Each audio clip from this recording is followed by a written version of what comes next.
Good morning. I'm Julie Blair, and thank you again for being with me live on Living in Forgiveness. You know, it's been a really interesting week just sharing stories and hearing all the testimonies and things that people have overcome as they're learning what forgiveness is and how to forgive and just all the things that come with it. And so, as I talked about last week, how do we forgive? Some of the things that I want to continue with are in the process of getting our minds prepared to forgive. You see, it's a struggle, and a lot of people don't know exactly where to begin. We tend to look at all the things that keep us off track rather than the things that can keep us on the right track to getting to where we need to be able to forgive. So a few of the things that I want to just recap for you today to get us on track, and then we're going to move into what's next with the process of forgiveness. So I've talked to you about how we need to prepare our minds to forgive. And that right there is just, it's an incredible thing because it's easy to not make a decision. It's easy to just say, I'm hurt and I'm going to stay here for a while. And the next thing you know, it's 10 years down the line. So we really need to get our minds prepared so that way we can be obedient to the Word of God. That's the first thing. And then the second thing is that we really got to get our minds ready to overcome our flesh. It's really difficult to make a choice to forgive when terrible things happen and we go through life. And it's extremely difficult, but there's a light at the end of that tunnel. I talked to you about how we have to make forgiveness a lifestyle. And I never knew how to do that. I knew a habit of unforgiveness and anger, but I didn't know a lifestyle of peace and joy. And now that I do, there's nothing better and there's nothing more worth sharing than that and that alone. And then, of course, we have to prepare our minds to be prepared to live as victors and overcomers. You know, if we can't really overcome unforgiveness, to get to a place of forgiveness, where do we expect to go in our lives? And so that's a real big question that I really had to ponder is, do I want to be an overcomer? Do I want to be a victor? Or do I want to be pathetic and a victim? Once I made the choice, my life was able to change. And that right there is the same message for you. I talked last week about we have to prepare our minds to get over ourselves. And that is so very, very big, especially knowing that there's really not a lot in society that's going to help you get over yourselves, but rather much of society is going to help you perpetuate the selfness. We live in such a society of selfies and all these things. It's about me, it's about me, it's about me. Some of the slogans, just do it for you, you can have it all, you just got to have it, you deserve it, you're worth it, the power of you, change yourself, and all of these things that keep us focused on self, which is a trap. The more focused that we are focused on self, the harder it is to get over ourselves to see the bigger spectrum of what comes with forgiveness. And so finally today I want to talk to you about we have to prepare our minds to see the outcome of obedience through forgiveness. And that's something that I think that we all tend to miss out on. I could never see it. I could never see what my life would be like once I forgave. I could only see my life from where I was at that particular very moment.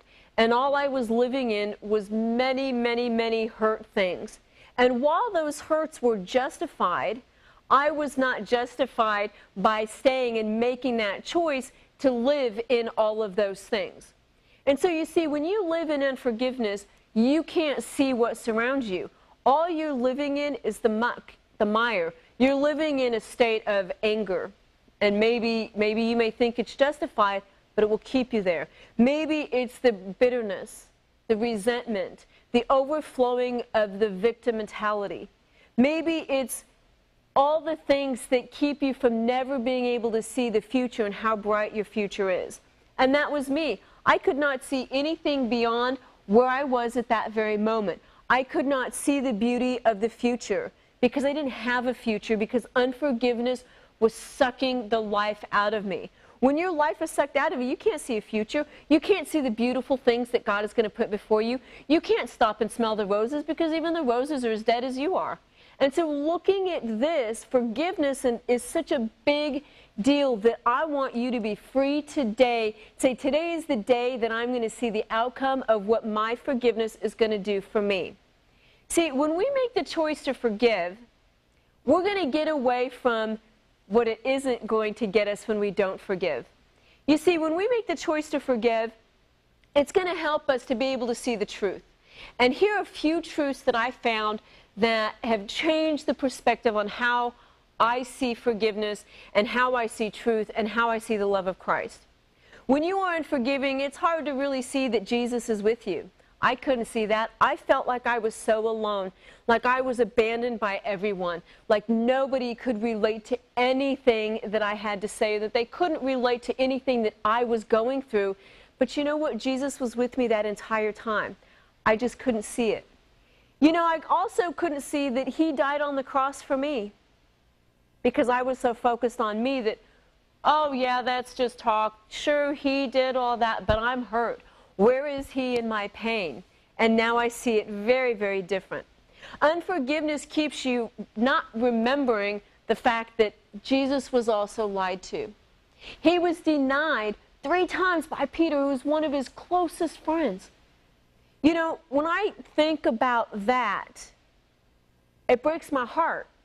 Because here He is, knowing that He was going to be betrayed. And you know what? He was. And you know what else?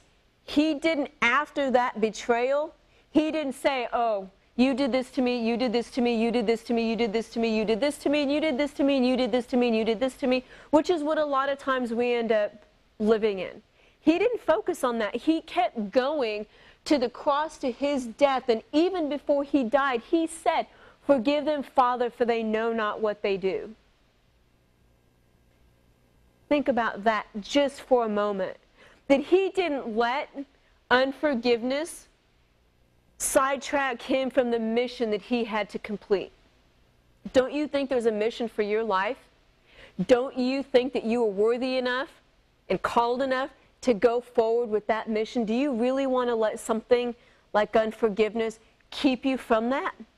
Jesus sure didn't. And if we're going to look for any example, there is none better that knew it was going to happen, accepted it when it happened, dealt with it when it happened, continued His life after it happened. So when we really take a look at that, there is a big picture in just that alone. You know, the other thing about forgiveness is that it really is a process of healing. And you know, one of the things that I had to go through was learning that it's okay to feel it the way that you do. I didn't know what I didn't know. And so I was just taught, forgive, forgive, and that's all I heard. And then I started feeling guilty because I wasn't forgiving fast enough. And then I started thinking, well, because I'm not in a position, because the pain is so much, that God is never going to forgive me, and now I'm just going to be destined to a place that is not heaven, and how do I now reconcile that? But you know what? Here's the thing, is that forgiveness is a process. And that's the whole purpose of everything that I'm talking about previously, today, and as we go forward, because it's a process that we all go through. There are many, many, many things in our lives that hurt us, and many things that we probably hurt in others. And so as we go through that process of healing, know that it may not come just like that, but that it's a process, and that you will get there should you be persistent. The catch is that you don't want to just wallow in it and then let it kill you, because it will if you don't make the choice to get your mind right and say, I'm just going to deal with my unforgiveness. See, when we look at all of this, there's really no set time that things need to be done by.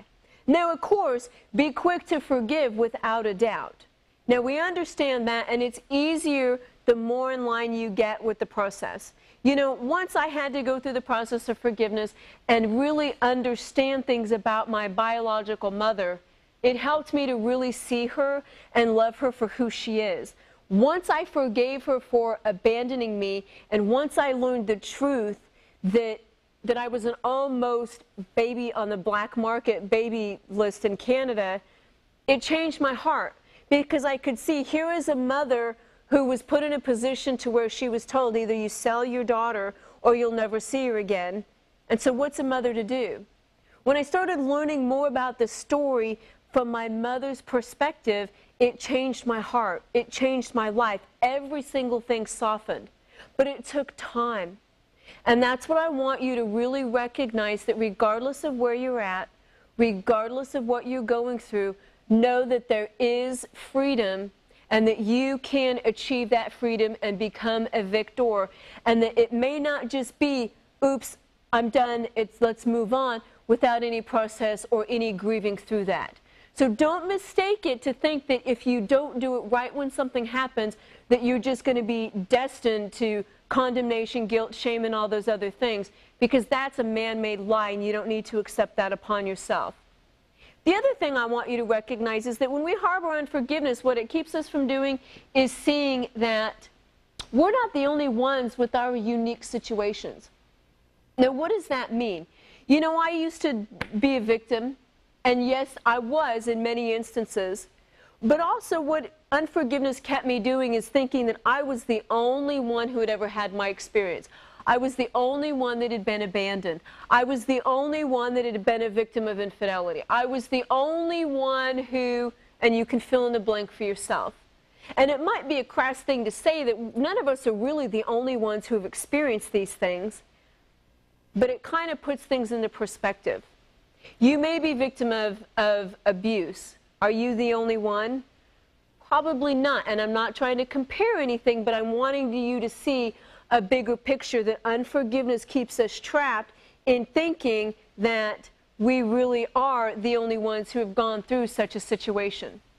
And you know what? You may be really going through a difficult time and thinking that, boy, I don't know how I'm going to get through this, but it's one step in the process.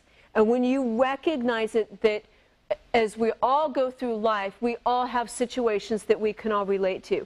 I may not be able to relate to your situation exactly because you're the only one walking in your shoes, but I can relate to you, and that I've had things to go through. I know forgiveness, and I know the outcomes of what forgiveness can do in my life, and I know that the word rings true for you too, and that you can have that freedom through forgiveness.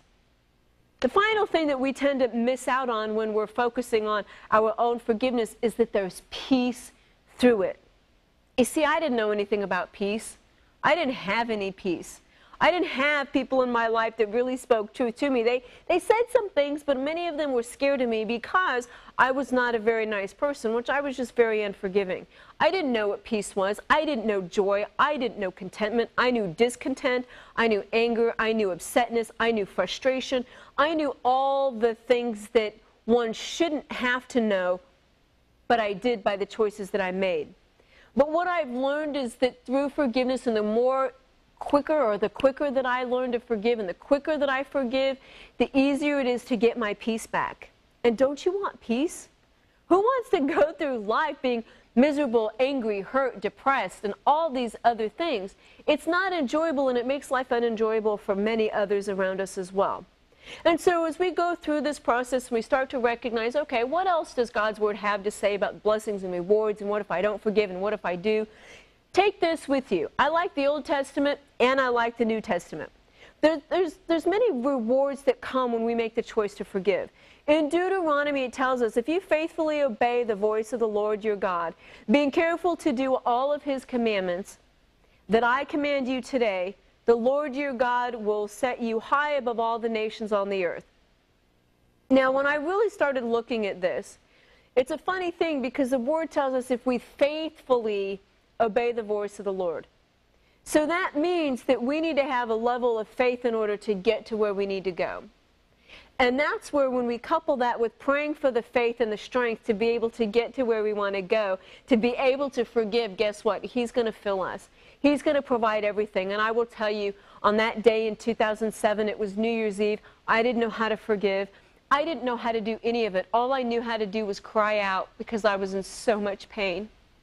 All I knew was that I needed help, but I didn't know the magnitude of the help that I was going to need in order to have the strength to let it all go. And what I found is that the more I obeyed and the more I surrendered, just surrendered all of it, the easier it got, the more power I had. So here's the next part of it. The Lord your God will set you high above all the nations on earth. Now here's a funny thing. You may not be the king of all the world, but you can be king or queen of your own castle. You can be queen or king of your own domain. Wherever you go, you are. So are you going to be king on that and fly like the eagles, or are you going to be bitter and resentment and hang out with crows? Yeah, they say misery loves company. So what company are you keeping? I had to change up my company, and I had to get on board and realize that I need to be set higher because there's something better that God has for me. And that's the same thing for you as well. The verse continues on, and all these blessings shall come upon you, which means that you don't have to go chasing them. You don't have to go chase. All you have to do is faithfully seek Him, and the blessings will come upon you. Don't you want that? I did. And I can tell you, I've lived life before it and lived life after it, and I will surely take what comes after. If you obey the voice of the Lord your God, that's the second part of that. Blessed shall you be in the city, and blessed shall you be in the field. So wherever you go, you are, and you'll be blessed. Blessed shall be the fruit of your womb, and the fruit of your ground, and the fruit of your cattle, the increase of your herds, and the young of your flock. So now when we take this into today's setting, because you may think, well, I don't really want a lot of cattle, and I don't really want a lot of these things, but I want to be blessed. Yes. How do you get there? Well, let's make the choice to be obedient and forgive and get the rewards that will come with it. Maybe you want children, but unforgiveness is really something that's causing you to just be angry, and all those endorphins and all the things in your hormones are causing some battles for you. Maybe you want to build a business, but your unforgiveness is keeping you away from people, so it's hard to build partnerships and relationships with people in your community that are there because they want to support you. You know, blessed shall be your basket and your kneading bowl. So we can see that the Lord wants to do many things in our lives. So how much are you trusting Him and praying to Him through helping you through your unforgiveness? The Lord will open to you His good treasury, the heavens, to give the rain to your land in its season and to bless all the work of your hands. You know, that's a really big one right there. Bless the work of your hands. If you're unforgiveness, aren't you kind of brittle and nasty and negative and all these things? What are you blessing? Where's the prosperity going to come? If you're a business owner, don't you want everything that you touch to be prosperous? Perhaps unforgiveness is a little wedge in there that's keeping you from getting that. Also reads, and you shall lend to many nations, but you shall not borrow. You know, when I really take a look at that, I used to reflect on it that it was in a money sense. But here's the funny thing. When I start looking at unforgiveness and what I'm borrowing from other people, I can see that I'm borrowing their joy. I'm borrowing their peace, their happiness, their will, their this, or this. And what I started seeing is that I was a borrower. I was a little sucker branch, sucking all these things from all these people because I didn't have my own. I wasn't a lender. I wasn't a giver. I was a taker. And you know what? Once you get through the process of forgiveness or healed and set free, now you can give what you have because